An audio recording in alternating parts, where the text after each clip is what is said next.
Now, what happened last night? Speaking of going to bed, Costa. Yeah. Tatis is a little bit of the gift for those that like to go to bed early. We all get up very early. We get up in the 3, 4 o'clock hour. So when Tatis has a 7 RBI night, including a grand slam in the 8th to put it out of reach, yes, I rest my pretty little eyes. Tatis has the finishing ability.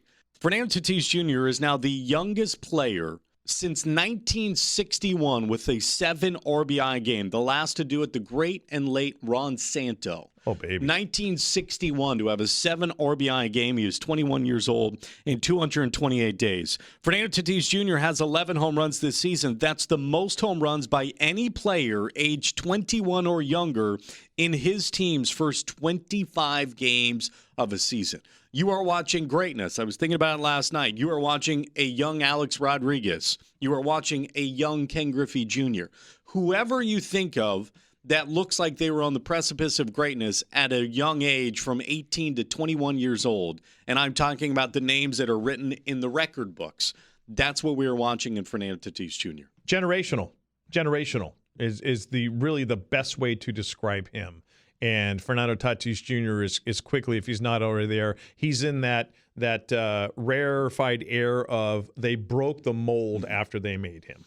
Let's go to Ed, 844-570-1360. Very quickly, Fernando Tatis Jr. swung on a red light, 3-0.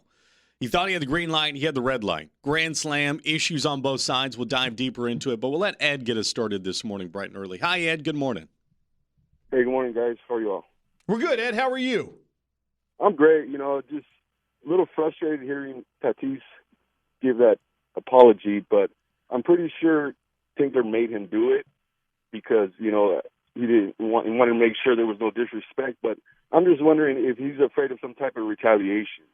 I really had no idea that there was anything going on just by watching it play out, right? Fernando, to be perfectly honest, I don't know if I was on Twitter. I wasn't even really aware it was a 3-0 count. I knew he was in the driver's seat, and I was focusing more on because we watch these guys get so pull happy after they home run.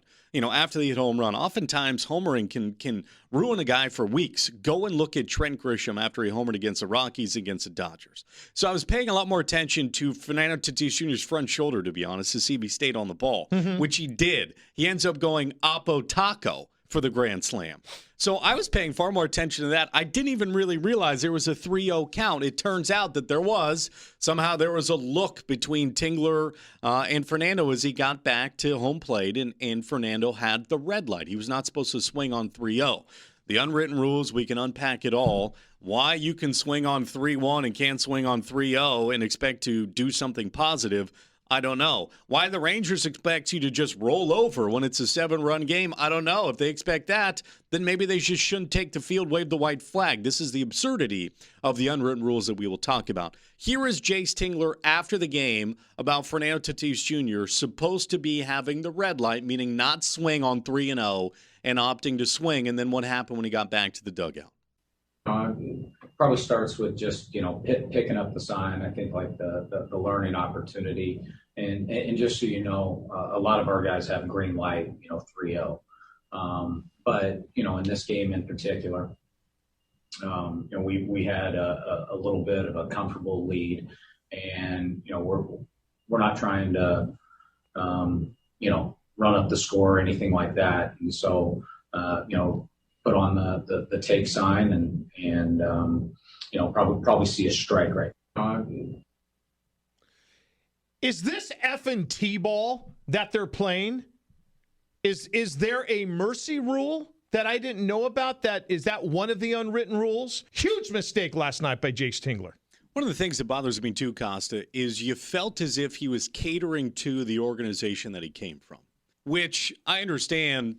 It's probably everything he's been given, all opportunities he's been given. He was drafted by them. He was given a career after baseball by the Texas Rangers. And you felt as if he was catering to that organization by the way that he acted, not only in game, but after the game, as we don't want to run up the score on them. Yeah. And that to me is not backing the team that you are with as of now. Does Bill Belichick take mercy on the Cleveland Browns when his Patriots play them every? Not for a second.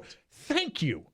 About the same thing you did about veterans. There needs to be veterans who are making sure, number one, that Tatis doesn't somehow feel smaller when he takes the when he takes the field today. And on the other side, if you got a real veteran, he may want to have a conversation with his young skipper about the absurdity of what was uttered to the media after the game when you have a player. We could do an entire 10-minute segment about everything that Fernando Tatis Jr. did last night and has done in his young career. Whether it's leading in home runs and RBIs, whether it's setting record as a young Padre, whether it's the StatCast era that he's exploding by velocity of ball off of the bat, and yet somehow he's supposed to feel lesser after the game. I find it hard to believe what I actually woke up to this morning, to be honest. 844-570-1360.